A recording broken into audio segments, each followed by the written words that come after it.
ਸਤਿ ਸ੍ਰੀ ਅਕਾਲ ਸਾਰਿਆਂ ਨੂੰ ਵੀਰ। ਅਸੀਂ ਰਸ਼ੀਅਨ ਆਰਮੀ 'ਚ ਫਸ ਚੁੱਕੇ ਹਾਂ। ਇਸ ਟਾਈਮ ਅਸੀਂ ਸਟੂਡੈਂਟ ਵੀਜ਼ੇ ਤੇ ਆਏ ਸੀਗੇ ਮਾਸਕੋ। ਸਾਨੂੰ ਧੋਖੇ ਨਾਲ ਇਹਨਾਂ ਆਰਮੀ 'ਚ ਭਰਤੀ ਕਰ ਲਿਆ। ਸਾਨੂੰ ਕੰਮ ਤਾਂ ਕਹਿ ਕੇ ਅੱਗੇ ਲੈ ਕੇ ਆਈ ਵੀ ਤੁਸੀਂ ਪਿੱਛੇ ਰਹਿਣਾ, ਸਾਡੀ ਮਦਦ ਕਰਨੀ ਸਿਰਫ, ਹੋਰ ਤੁਸੀਂ ਕਿਸੇ ਨਹੀਂ ਕਰਨਾ। ਹੁਣ ਸਾਨੂੰ ਉਹਨਾਂ ਨੇ ਗੰਨਾਂ ਫੜਾਤੀਆਂ, ਕੋਈ ਟ੍ਰੇਨਿੰਗ ਦਿੱਤੀ ਨਾ, ਕੋਈ ਚੱਜ ਨਾਲ ਖਾਣ ਨੂੰ ਦਿੰਦੇ ਆ। ਸਾਡੇ ਨਾਲ ਧੋਖਾ ਹੋਇਆ, ਸਾਨੂੰ ਗਾਂ ਭੇਜ ਰਹੇ ਲੜਨ ਵਾਸਤੇ। ਸਾਡੇ ਨਾਲ 15 ਬੰਦੇ ਸੀਗੇ, ਆਲਰੇਡੀ 5-6 ਬੰਦੇ ਨੂੰ ਭੇਜ ਚੁੱਕੇ ਆ। ਕਈਆਂ ਦੇ ਵਿੱਚ ਡੈਥ ਵੀ ਹੋ ਚੁੱਕੀ ਹੈ। ਹੁਣ ਸਾਨੂੰ ਕੱਲ ਪਰਸੋਂ ਨਾਲ ਗਾਂ ਭੇਜਣਾ ਗਾ। ਅਸੀਂ ਬੀਜੇਪੀ ਸਰਕਾਰ ਨੂੰ ਇੱਕੋ ਅਪੀਲ ਕਰਦੇ ਹਾਂ ਕਿ ਸਾਨੂੰ ਇੱਥੋਂ ਕਢਾਇਆ ਜਾਏ। ਸਾਡੀ ਜਾਨ ਦੀ ਬਹੁਤ ਜ਼ਿਆਦਾ ਖਤਰਾ ਹੈ। ਸਾਡੇ ਕੋਲ 1-2 ਦਿਨ ਦਾ ਟਾਈਮ ਹੈ ਔਰ ਸਾਡੇ ਨਾਲ ਦੇ 5 ਮੁੰਡੇ ਮਰ ਚੁੱਕੇ ਹੈ। ਅਸੀਂ 15 ਮੁੰਡੇ ਆਏ ਹੀ, ਅਸੀਂ 6-7 ਮੁੰਡੇ ਬਚੇ ਹਾਂ, ਬਾਕੀ ਸਾਰੇ ਅੱਗੇ ਚੱਲ ਗਏ ਨੇ। ਅਸੀਂ ਬੀਜੇਪੀ ਸਰਕਾਰ ਨੂੰ ਇਹੀ बोलना चाहते हैं कि सानू इत्थों कढ़ाया जाए। मोदी और नायब सैनी से मैं अपील है कि हमें यहाँ से निकलो, जल्दी से जल्दी। हाँ भाई, आप सारे रशियन आर्मी में हैं भाई, इंडिया से हैं भाई, हम बड़े खतरे में बैठे हुए हैं। हमें प्लीज यहाँ से निकलवा दो। कोई अगर कोई भाई है, जानकार है तो हमें यहाँ से निकलवा दो भाई। हम फंस गए, हम यहाँ पे आके हम सभी बंदे यहाँ पे हमारे साथ धोखा हुआ है। हमारे साथ बहुत बड़ा धोखा हुआ भाई। जो हमारे साथ के बंदे हैं वो सारे बॉर्डर पे गए हैं भाई, उनकी डेथ हो चुकी है। हमें भी आगे भेज रहे हैं, हमें प्लीज यहाँ से निकलवा दो बस।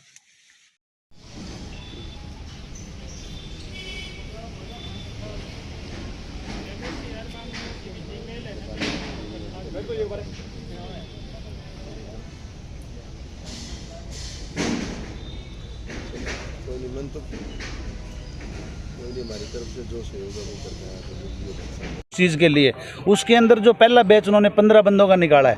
3 बैच बनाया उन्होंने 15-15 के, तो 5 लड़के एक्स्ट्रा रखे हैं। अभी किसी की तबीयत वगैरह वो प्रोसेस मैंने उनसे बात की थी तो उन्होंने बताया 45 लड़कों में से 15 लड़के उन्होंने पहले बैच में भेजे हैं।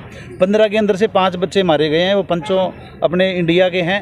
जो 9 या 10 बंदे जो बचे उनमें से 5 बंदे साइड में हो गए। ये वीडियो हमें फॉरवर्ड की है इंडिया के पास, जो हमारे जो पूरी इंडिया के अंदर जो अभी वायरल हो रही है। रशिया से यूक्रेन कैसे पहुँच गए? वो उनका सिस्टम है जी, उन्होंने रशिया की आर्मी बोल करके उनका सिलेक्शन कर लिया, पेमेंट का झांसा दे दिया, बहला फुसला लिया, बहकावे में बच्चे आगे बाहर पार्ट टाइम काम करते। वैसे तो ये स्टडी के लिए गए, स्टडी कर भी रहे हैं। तो स्टडी अब उनका टाइम, स्कूल से भी उनका कॉलेज से भी फ़ोन आया था कि ऐसे ऐसे बच्चे हैं। किसी ने बात की तो उन्होंने बताया कि बच्चे हैं नहीं यहाँ पे। फिर हमने पता किया तो उनका नंबर नहीं लग रहा।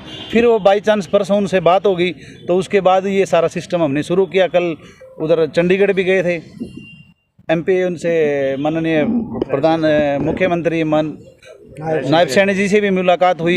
1-2 और भी जहाँ पे हमें लग रहा है अभी यहाँ से मदद मिल सकती है। पूरा गांव इस चीज़ के लिए गुहार लगा रहा है। रशिया आर्मी में भर्ती के नाम पर हाँ, उनको ये देख रहे हो आप, ड्रेस भी रशिया आर्मी की पहना रखी है, बिल्कुल सेम रशिया की जो है ना, वो करके। और ये सिर्फ फ्रॉड का काम कर रहे हैं। मेन बात ये जब 15 में से 50 में से 5 बच्चों की जान चली गई, 10 ऑलरेडी खतरे में, उनके पीछे 35 बच्चे और तैयार हैं, भारत के हैं वो भी।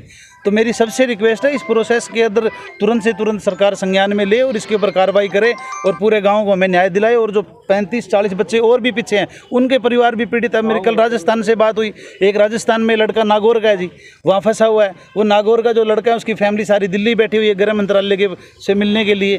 तो ऐसे बहुत परिवार हैं जो इस चीज़ के अंदर फंसे गए हैं। और ये सब बच्चे हमारे ही हैं, आपके हमारे, कोई बाहर से तो है नहीं। तो हमारा एक ही रिक्वेस्ट है, मीडिया के थ्रू प्रशासन से रिक्वेस्ट है पूरे गांव की तरफ से कि हमारा ज़रूर इस चीज़ को न्याय दिलाएं और इस चीज़ को संज्ञान में लेके इस पर कार्रवाई करें। क्या नाम है जी आपका? मेरा नाम पारस है जी।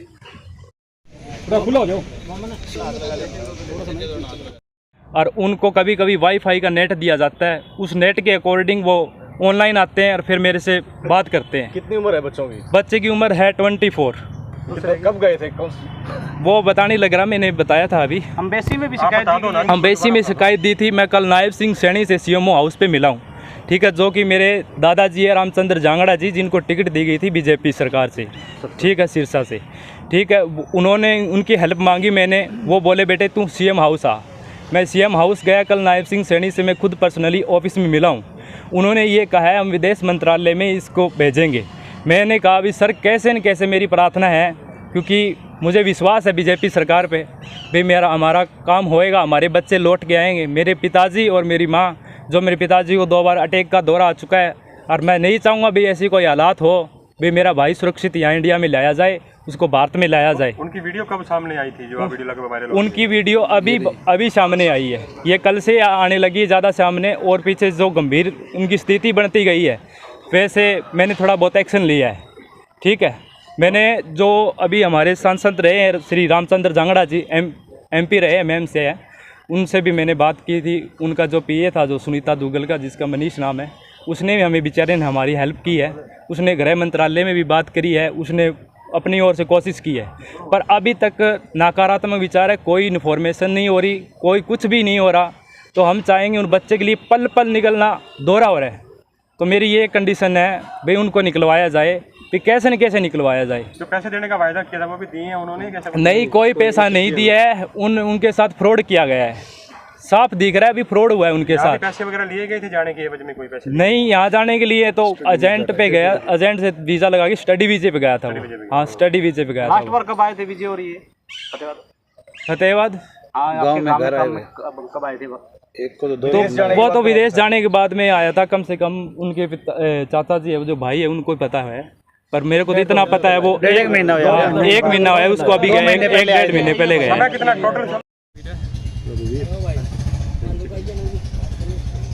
क्या मामला है जी? आज आप मिलने के लिए पहुंचे हैं डीसी से, क्या मामला है? देखो जी, मेरा भाई गया था रशिया के अंदर। वो गया था स्टडी वीजे के ऊपर, ठीक है। स्टडी वीजे के ऊपर जाने के बाद में वहाँ मॉस्को सिटी है, मॉस्को सिटी के अंदर रशियन लैंग्वेज का कोर्स करने के लिए गया था। वहाँ पे जाने के बाद में उनको एक मैडम मिली, उसने तो 6 मंथ हो गए थे जाए हुए बच्चे को, अपने वाले को, अंकित को। जो एक विजय था, वो मेरे गांव से था, उसको 1 मंथ हुआ था जाने के बाद में। उसने उस मैडम से बात की। मैडम ने कहा था मेरे को पर्सनली मिल लो। उसने उस मैडम से पर्सनली मिला।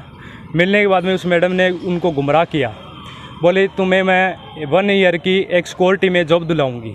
जॉब दिलाने के बाद में तुम्हारे को वहाँ पे 3 महीने की ट्रेनिंग दी जाएगी, ठीक है। वहाँ का काम सिखाया जाएगा तुम्हें। उन्हें इस चीज़ में गुमराह करके, और वहाँ पे एग्रीमेंट वगैरह बोलते हैं जो रशियन लैंग्वेज में। उन बच्चों को रशियन लैंग्वेज का ज्ञान नहीं है, ना किसी तरीके का उनको ज्ञान नहीं है। उन्होंने बुला के उन पे कॉन्टैक्ट पे साइन करवा लिए। साइन करवाने के बाद में उनके साथ नू कहा गया भाई, हमें ट्रांसलेट करने के लिए सोच रहे थे फ़ोन में। जब उनको कहा था फ़ोन बंद करो, फ़ोन में कोई ट्रांसलेट वो नहीं छेड़नी, ठीक है। एग्रीमेंट आपको जॉब करनी है या नहीं करनी, 2.5 लाख रुपए महीने की सैलरी मिलेगी, आपको करनी है या नहीं करनी। वो कह रहे भाई जी हमें करनी है। उनको करके यूक्रेन के अंदर ले जाया गया, ठीक है। वहाँ पे ले जाके उनको कहा गया भाई अगर तुमने किसी के साथ फ़ोन में कोई वार्तालाप की और किसी को संदेश दिया, ठीक है, तो तुम्हारे साथ ऐसे, मतलब उनके पास गन थी, गन लगाई गई और उनको ऐसे टॉर्चर किया गया, ऐसे परेशान किया गया ताकि वो इंडिया जो हमसे बात ना कर पाए। हमसे कम से कम 5-7 दिन 10 दिन टप के बात नहीं हुई। जब बात हुई तो उन्होंने हमें पहले तो सच नहीं बताया, क्योंकि वो बच्चे घबरा रहे थे बहुत ज़्यादा, ठीक है। हम भी टेंशन में हो गए। टेंशन में होने के बाद में फिर मैंने बोला भाई कोई राज है, बात है तुमसे, तुम बात बताओ क्या बात हो चुकी है। फिर मैंने कसम दी उसको। कसम देने के बाद में उसने मेरे को सारी बातें बताई कि हमारे साथ ये कंडीशनें हुई है, फिर कैसे न कैसे हमें यहाँ से निकलवाया जाए। इस दलदल में फंस चुके हैं हम। यहाँ में हमें यूक्रेन की 0 लाइन पे लेके जाने की कोशिश कर रहे हैं। फिर कदे न कदे हमें ले जाने के बाद में वहाँ पे काफ़ी बच्चे थे उनके साथ, जो टीम थी उनकी। पहले तो बता रहे थे 15 बच्चे, और फिर इनके साथ 2-4 बच्चे और आए थे, वो भी इंडियन थे, ठीक है। वो टोटल कुल मिला के 20 बच्चे हो गए थे। 20 बच्चों में से 3 बच्चे इनको जो डेथ बॉडी मिली थी, वो ही जो इनके साथ थे ना, उन्हीं बच्चों की 3 बंदों की डेथ बॉडी मिली थी। उनका कोई संदेश नहीं है। जो 2 बच्चे और उनको निकाले गए, जिनका उनको भी पता नहीं है, अपन तो पता क्या होना था। आपके गांव के कितने बच्चे हैं जी उसमें? हमारे गांव के बच्चे 2 हैं, जिसका नाम अंकित है, ठीक है, गांव कुमारिया से है, सनोफ राम प्रसाद। उसका दूसरा का नाम है विजय, उसका पिताजी का नाम है रोहतास। आपके भाई का क्या नाम है? मेरे भाई का नाम अंकित है, मैं उसका बड़ा भाई हूँ, वो मेरे छोटे। किस प्रकार से संपर्क कर रहे हैं? 1.5 मंथ हो गया। मेरे भाई 2 फरवरी में गया था। हाँ, फरवरी में गया। क्या नाम है जी आपका? मेरा नाम रघुवीर है सर। तो आज मांग पत्र दे रहे हैं जी डीसी को आप? मैं विनती कर रहा हूँ कैसे न कैसे मेरे भाई निकल जाएं। बहुत ज़्यादा लाचार है, बहुत बुरी कंडीशन में है, फिर वो कैसे न कैसे बाहर आ जाए, मेरी ये प्रार्थना है। मैं हरियाणा के नायब सिंह सैनी CM जी को मैं ये कहना चाहता हूँ भी कैसे न कैसे उनको बाहर निकलाया जाए, क्योंकि देखो बस इतनी बुरे हालात में है, बस पूछो। हमारे नरेंद्र मोदी भारत जो प्रधान के PM मिनिस्टर है, उनको भी यही रिक्वेस्ट करता हूँ मैं कि कैसे न कैसे उनको बाहर निकलाया जाए। ठीक है जी। हाँ, खुला हो जाओ।